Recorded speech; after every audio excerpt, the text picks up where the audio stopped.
Hello everyone, this is Tuba from তুবাস blog. আজকে আপনাদের সাথে পাবনার একটা ছোট ভিডিও শেয়ার করব। এটা ছিল আমার ছোট খালামণির বাসার একটা ভিডিও। আমি যখন বাংলাদেশ গেছিলাম তখন আমি খালামণির বাসায় যে একদিন ছিলাম, ওইটারই ছোটোখাটো একটা ক্লিপস। আশা করি আপনাদেরও ভালো লাগবে। গুড মর্নিং ফ্রম ছোটমনির বাসা। এই যে তার আরন বেবি ঘুম থেকে উঠে এসেছে, দেখে মনে হচ্ছে জেলখানা থেকে এসেছে।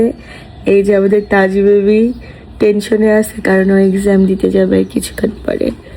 আর একটা সকাল, এখনই আমাদের বাসায় একটা মোরগ ডাকবে সবাইকে জাগানোর জন্য। এত আসতে কেন? সবাই উঠে গেছে এবার। আমরা সবাই আরনের মোরগের ডাক শুনে ঘুম থেকে উঠে পড়ছি। তারপরে আমি কি করব, ছোটমণির বইয়ের ঝুড়ির থেকে একটা বই নিয়ে বসে পড়তেছিলাম। এর মধ্যেই ছোটমণি আবার খাবার দিয়ে গেল। আমাকে যে এত খাওয়াইছে, মানে 3 বছরের খাওয়া মনে হচ্ছে একদিনেই খাওয়াই ফেলছে। তারপরে আমি আর ছোটমণি একটু বাহিরে যাই তাজরিয়ানকে পিক করার জন্য।